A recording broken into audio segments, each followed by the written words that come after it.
ब्रह्मा जी ने कहा कि हम तो कुछ नहीं कर सकते, चलो हम लोग क्षीर सागर के किनारे चले। ये क्षीर सागर जी कौन है? ये भगवान के ससुर हैं। अच्छा, कई बार सीधे दामाद से कोई न मिल पावे तो ससुर से सिफारिश करता है, भाई साहब अपने दामाद जी से कह के हमारो ये काम करा दो है। अच्छा, इस समुद्र जी भगवान के ससुर हैं कि नहीं है? आप बहुत बार कह चुकी होंगी ये बात, भैया लोग भी कह चुके होंगे, भगवान के ससुर हैं समुद्र जी। फिर से पढ़ लो। जय जय सुरनायक जन सुखदायक प्रणत पाल भगवंता गोद्विज हितकारी जय असुरारी। आगे क्या है?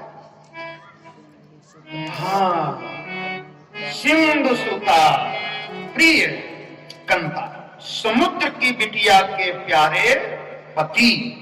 तो समुद्र की बिटिया जिनको ब्याही, तो समुद्र जी ससुर हुए कि नहीं हुए? बोलो। तो ये समुद्र के किनारे सब लोग आए बड़े प्रेम के साथ। जगाम सत्रि नयनस्तीरम क्षीरपयो निधे तत्र गत्वा जगन्नाथम देवदेवं ब्रखाकपिम पुरुषं पुरुषूक्तेन उपतस्थे समाहिता। ये सभी देवता भगवान की वेद मंत्रों से पुरुष सूक्त से स्तुति करने लगे और स्तुति करते करते ब्रह्मा जी समाधि में चले गए। तो गिरम समाधो गगनी समीरिताम निशम वेदाश्रितसां वाचः काम पौषि में श्रृणुतामगा पुनर् विधीयतामास्तु तथैव मां चिरम। ब्रह्मा जी समाधिस्थ हो गए। भगवान ने उनको सब कुछ बता दिया और तब ब्रह्मा जी ने देवताओं से कहा बिल्कुल न घबराना। वसुदेव ग्रहे साक्षात कौन आएगा? बोले भगवान पुरुषा पर। भगवान वसुदेव जी के घर में आएंगे। जनिष्यते तत्प्रियार्थम संभवन्तु सुरस्त्रिया। और अकेले भगवान नहीं आएंगे, उनकी प्रिया भी आएंगी, किशोरी जी भी आएंगी, राधा जी आएंगी। तो सभी देवियां श्री किशोरी जी की सेवा के लिए जाएं और देवता लोग ठाकुर जी की सेवा के लिए धरती पर अवतरित हों। और कौन आएगा? बोले वासुदेव कला अनंत सहस्र बदनः स्वराट अग्रतो भविता देवो हरे प्रिय चिकीर्षया। हजार फन वाले शेष जी वो भी आएंगे। अब की अनुज बन के नहीं आएंगे, अब की अग्रज बन के आएंगे। और कौन आएगा? बोले विष्णु और माया भगवती यया सम्मोहितम जगत। भगवान की जो है वो योग माया भी आएगी। आदिष्टा प्रगुणान से कार्यार्थे संभविष्यति। योग माया भी आएगी, इसलिए तुम लोग बड़े प्रेम के साथ जो है भगवान के आने का इंतजार करो।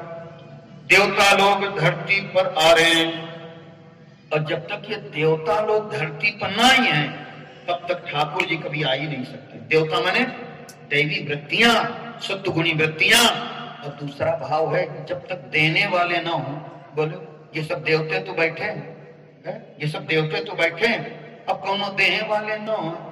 अब यही आके आ जाए कहा लाओ महाराज जी प्रसाद दो और ना मैं कौनो तो कहा दे देवे, डलिया दे देवे कि गिलास दे देवे। बोलो, देवता माने देने की वृत्ति जब होगी तब तो भगवान आएंगे। अगर आप लोग यहाँ समय न दें, सहयोग न दें तो कैसे ठाकुर जी आएंगे? समझ में आ रहा? आज बड़े भाव के साथ यहाँ, अब ये देखो, ये देवता नहीं देवता है। हाँ हाँ, बिल्कुल यहाँ से प्रैक्टिकल होता चलता है। बिल्कुल यहाँ कथा नहीं हो रही, बिल्कुल प्रयोग हो रहा है। हमने कहा दिया कुछ नहीं ले गए, अब ऐसे 10, 20, 50 आ जाए तो हुई गए कथा। हाँ हुई गए कथा, समझ में आ रहा। तो देवता बनने की आदत डालनी पड़ेगी आपको। अब यहाँ देवता लोग आ रहे हैं, उधर बड़े प्रेम के साथ राजधानी, कहां पर, मथुरा में महाराज उग्रसेन का शासन है। और उग्रसेन जी की पत्नी पवन रेखा बहुत सुंदर है। एक बार वो घूम रही हैं सखियों के साथ, तो द्रुमालिक नाम के राक्षस ने देखा, उसकी नीयत खराब हो गई। सुंदरता देखना बहुत, आंखों में भोग न आए, आंखों में योग आ जाए, ये सुंदरता देखने की विधा है साहब। और सुंदरता देख के अगर वासना जाग गई तो बहुत मुश्किल है। द्रुमालिक नाम के राक्षस ने देखा और इसने उग्रसेन जी का रूप बना के छल किया, और उसका परिणाम यह हुआ कि पूर्व जन्म का काल नेमि नाम का जो राक्षस है वो कंस के रूप में पैदा हुआ। ये कालनेम जानते हो? कालनेम कौन? वही कालनेम जो हमारे लखन भैया मूर्छित हुए, हनुमान जी औषधि लेने जा रहे तो ये महात्मा का रूप बनाया था। हनुमान जी इसके आश्रम में गए, जल मांगा, कमंडल पकड़ाने लगा। हनुमान जी बोले इतने से प्यास नहीं बुझेगी। और तब उसने कहा कि तुम जाओ नहा के आओ, हम तुम्हें मंत्र दे रहे। हनुमान जी नहाने गए, तालाब में भूखी मगरी, मकराक्षी नाम की अप्सरा, साप के कारण मगरी बनी है। जैसे ही हनुमान जी के चरण उसने पकड़े, वो अपने वास्तविक रूप में आ गई। जीवन में दो ही तरह से तुम अपने वास्तविक रूप में आ पाओगे, या तो भगवंत के चरण पकड़ने को मिल जाएं, या हनुमान जी बोले मंत्र बाद में देना, हम सोच रहे हैं कि पहले आपको दक्षिणा दे दे। नहीं नहीं, ये नियम नहीं है, पहले मंत्र फिर दक्षिणा। हनुमान जी बोले जितने सुंदर लोग होते हैं वो लोग पहले गुरु जी से मंत्र लेंगे, बाद में गुरु दक्षिणा लेंगे। ये सुंदर लोगों की बात है, हम सुंदर नहीं है, हम बंदर हैं। हम बंदरन में उल्टा चलत है, हम लोग एडवांस में दक्षिणा देते हैं। अगर गुरु जी जिंदा बचे तो मंत्र मिली नहीं, गुरु ही नहीं बचेगे तो दक्षिणा की तमन्ना काहे का पूरी न होने पाए। हनुमान जी बोले कहे कपि मुनि गुर दक्षिणा लेहु, कहे कपि मुनि गुर दक्षिणा लेहु, पाछे हमहि मंत्र तुम सिर लंगोर लपेट पछाड़ा, सिर लंगोर लपेट पछाड़ा, निज तनु प्रगट सी मरती वाला, राम राम कहि नारसी पाना। काल नेमि मरा है, यही कंस के रूप में पैदा हो गया।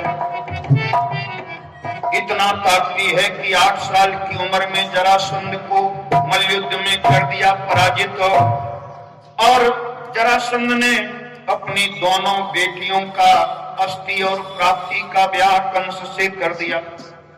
कुबल्या पीड़ हाथी, तमाम मल्ल, तमाम व्यवस्थाएं दे दी।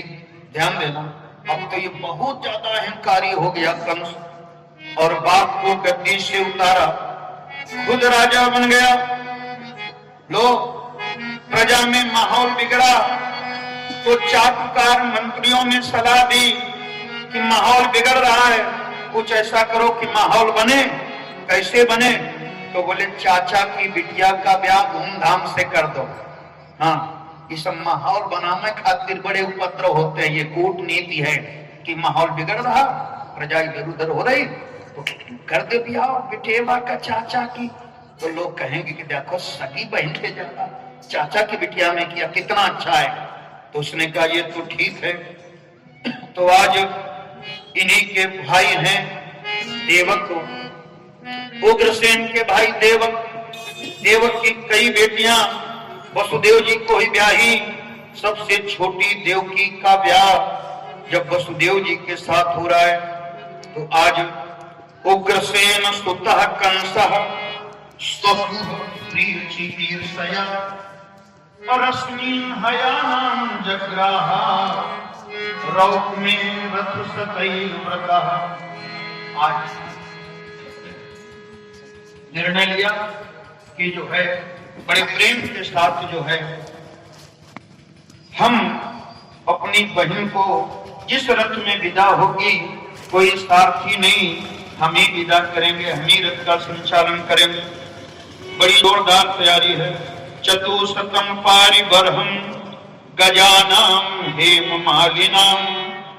अरे 400 तो इसने जो है 400 जानते हो हाथी खूब सुंदर ढंग से सजा के दिए, 15,000 घोड़े दिए, 1800 रथ दिए और दासी नाम सुकुमारी नाम द्वैसते समलंकृते 200 दासियां दी, शंख तूर मृदंगाश्य ये सब तरह तरह के बाजे बज रहे हैं और जैसे ही विदा हो रहे हैं हुई देव की जब विदा लेकर प्रभु का नाम, पर किसको मालूम था होगा क्या परिणाम, होगा क्या परिणाम। जैसे रथ आगे बढ़ा, जैसे ही आज विदाई हो रही है विधि का